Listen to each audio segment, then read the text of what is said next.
Peerless is often teased for how expensive their product Their is. stuff's a little pricey, yeah. How pricey is pricey? 100. Let's call this, because we just bought, and we're going to do The rye. double oak rye, and I think that was 110, Just about, yeah. something like that. So it's not cheap, but I mean, Why is it so expensive?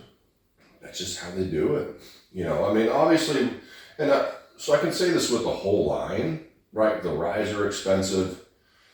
It's just, I don't know, it's expensive. Maybe they're buying better grain. Maybe their barrels are more expensive. I don't know. Maybe it's all because the bottle looks cool. It could be a cool, it's a cool bottle, but so Peerless is out of Kentucky, obviously, and you know, they're kind of predominantly known for their ryes. That's what got me into the whole Peerless brand.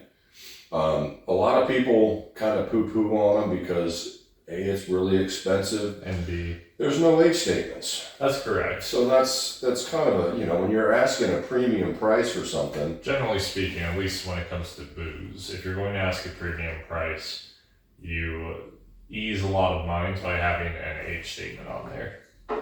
it definitely helps. It helps to justify, you know, the price that you're charging for it. But regardless, the smell's very nice. Yeah, and what we did, y'all didn't see this, but what we did is, you got it, right? Yeah. Yeah, so this bottle has been open for a couple years now, and I wanted to see, because, like I said, I bought these about 2 weeks apart at the store I worked at, and I wanted to see what the old one tasted like, because I hadn't drank this in forever.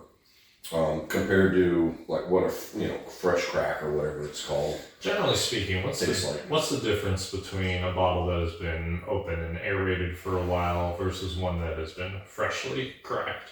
So there's a couple different trains of thought, right? So some people think that, you know, an open bottle and a brand new bottle, there's no difference. Which is incorrect. Well, I watched a video on the interwebs from a very reputable, like some of my favorite guys. Yeah. They're here in Texas, and they like sort of tackled that question, right? They're like, you know, is there a difference between a bottle that's been open for a while and a fresh crack? Now, what they did is they had bottles that had been kind of like our collection, where stuff's, you know, half drank and whatever, and then they bought fresh bottles. And then they did 2 pours and gave it to people blind. Mm-hmm. The blind taste test, always a fine thing. And nobody could tell the difference. So their thought was, it doesn't matter. We just did a review of the Lasso Motel, the Takashi barrel. Yeah. I'm going to have to beg to disagree, right? Because you need not beg, because I think it's correct. Now, the difference is that it's very minute. Perhaps, right? But then here's the other thing. That's one of the things with bourbon too, or whiskeys in general. You know, when you get down to the last, you know, 2 to 4 ounces, like a lot of people, like I'll keep them just because until we kill it. But a lot of people will use those last couple ounces for like an infinity bottle. Yeah. Right? And what is an infinity bottle? It's an empty bottle of whiskey that you pour, you know, 2 ounces of this, an ounce of that, 3 ounces of this, and you just fill it up and let it sit for a few months and then make something new, right? So, because if you do leave like, you know, 2 ounces and you let it sit for, you know, many years, then in theory it's going to taste different, and you know, it can. Then depending too with your with the tops, right? Like if they don't remain like moist and sealed, like your whiskey will actually go bad. Like whiskey can go bad very easily. And usually you see it when it's left in the sunshine, it gets too hot, or the cork rots. Yeah, or the air affects it. So it's the sun and the air. So that's why in here, I mean, I always have the fan going just for air circulation anyway. Yeah. We always have the blinds closed just because I don't want sun hitting bottles. We just went to a store today. And they had all their fancy bottles in the window. In the window behind the cash register. I'm like, that shit's gonna go bad, dude. It's gonna go bad faster than the stock that's in the middle of the store. Yeah, for sure. So this is what I remember. So what's a double oak bourbon? It is a finished whiskey. Correct. Specifically, in this case, a finished bourbon, which means that after it has been aged to the desired length, it is then dumped into a different barrel. Yep. Now and allowed to sit there for another length of time. Now these guys use new charred oak barrels for their double barreling. Right. So a lot of people use used barrels Because that's the more economical option. Correct.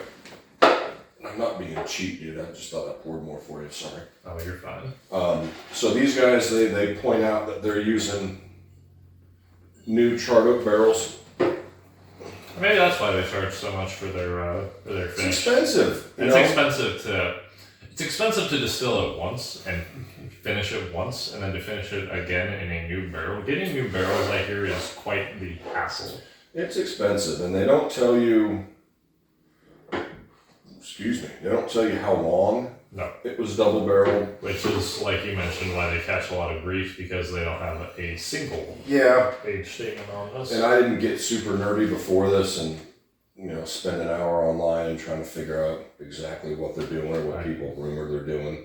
They're not very forthright, which is another knock against Peerless. However, A little bit. you can't knock them too much because it's quite good. It's really good, yeah. So I remember when I first bought this, I thought it's not quite as sweet as the Woodford Double Oak. No, certainly not. However, I believe it's 110 proof. This old bottle is at 108 proof. This is 108 also. Okay.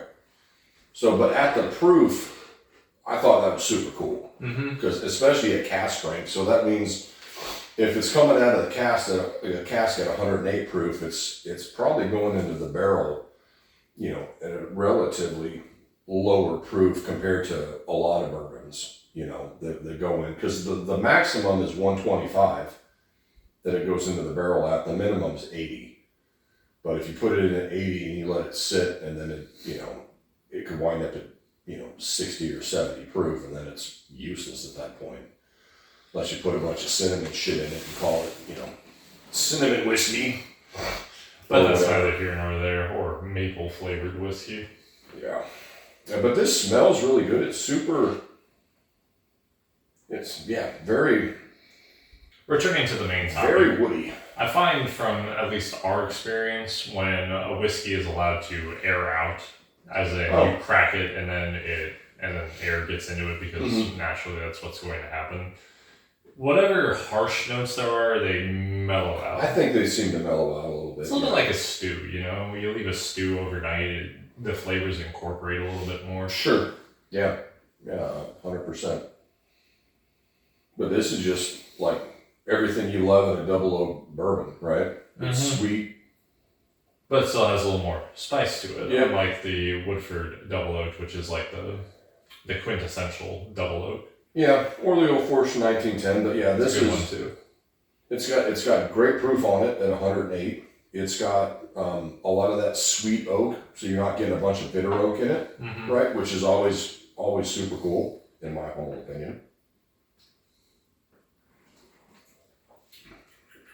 Yeah, I mean, so here's the thing. So these are hard to find.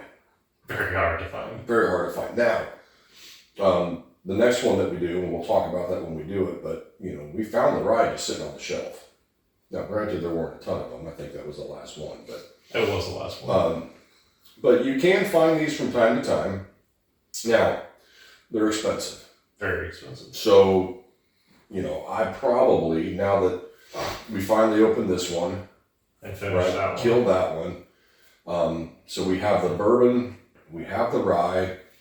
Question is, you gonna buy another one? Probably not. Probably not. It's very good, but it is expensive. This would be a fun one to pull out at parties, Well, you know what? It would be fun if you went to like a whiskey share. Yeah. Like if you're in a bourbon group or something, and just have like a bottle share or something. That would be So I would say this: if you were able to find two, right, and you wanted to flex a little bit, and you kept one at the house, Sure, sure. and then you took one to the bottle share, like that would be, because you just don't see it a lot. But, I haven't regretted, even though, however many, I've got a couple, like 3 ryes, I think.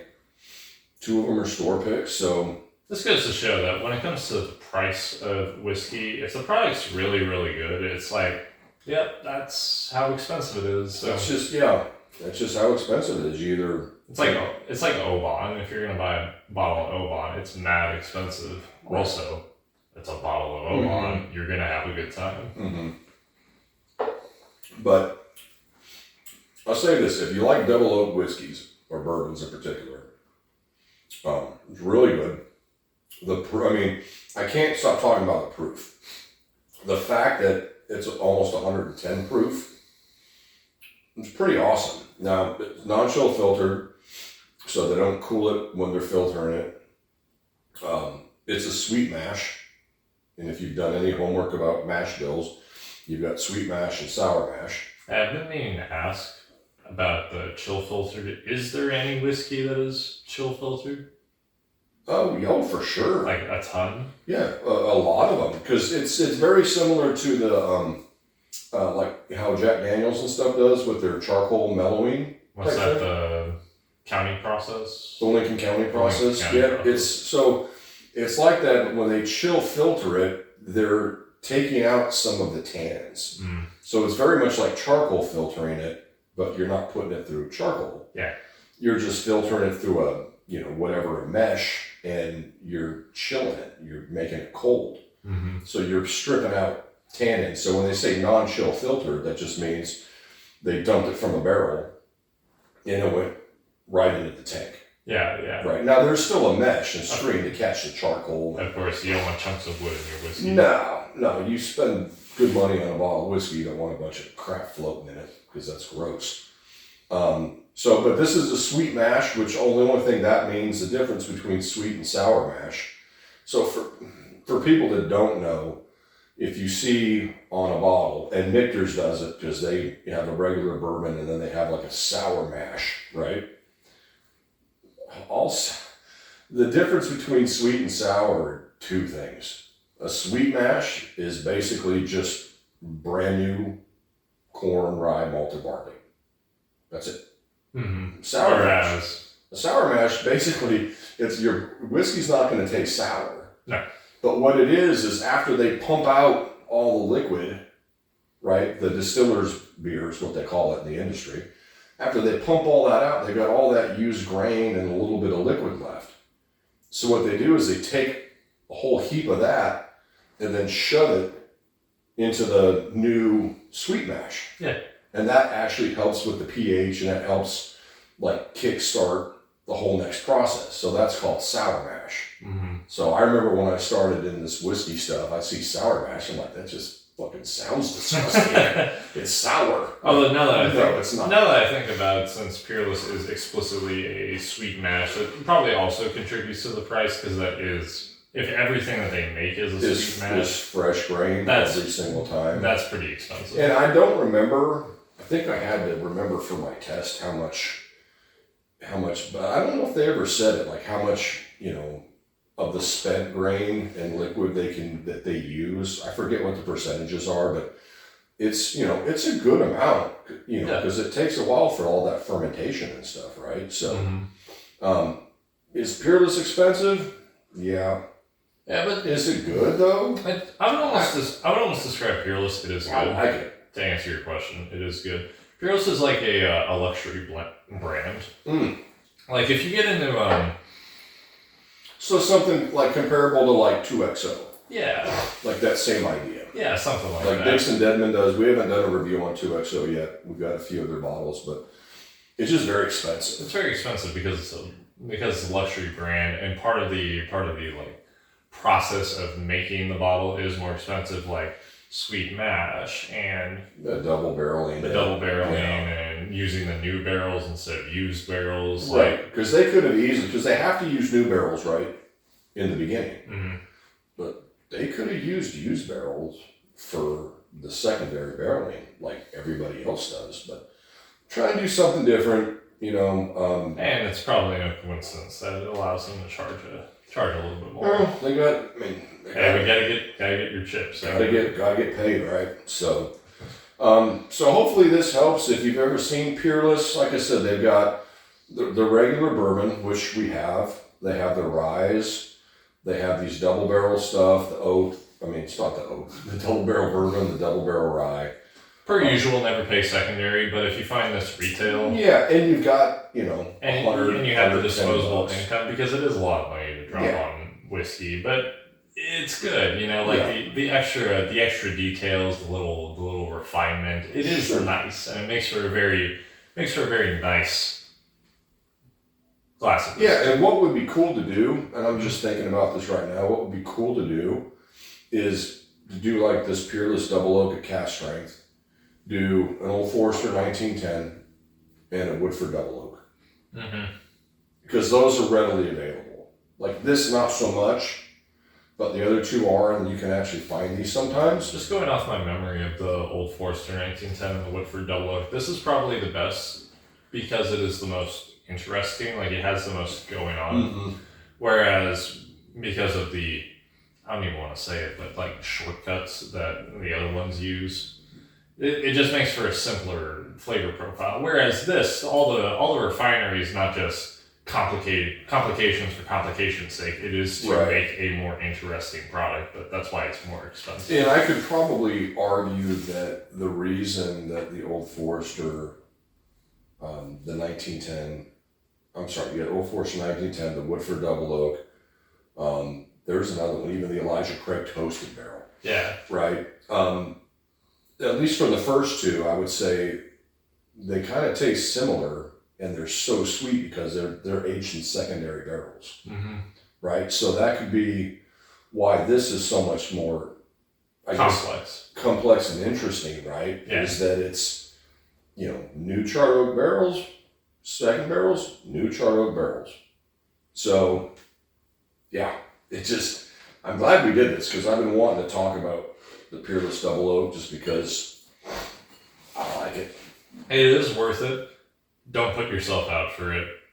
Because at the end of the day, it's just liquid. Like, yeah, at the end of the day, it's just whiskey. But if you have the disposable income and you come across it. Yeah, if you get a chance, if you see it out in the wild and you got a spare 110, I would grab it just to, just to be able to try it and then add it to your collection.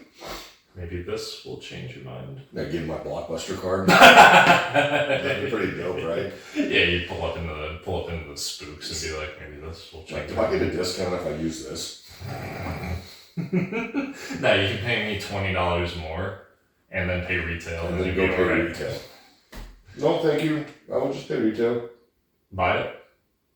Yeah, if you don't have one and you've got the money, I would get it just to have it. It's not going to be a daily drinker because you're not going to, unless you're that much of a savage. Well, unless you got an inn somewhere. Yeah, sure. And you can get it year round. Yeah, you get a case of this. Buddy, I saw this 2 times in the same month in 1 year. That's true. I've never seen it. And then, like I said, we'll talk about the double oak, the rye, but that was the first time I've ever seen that one.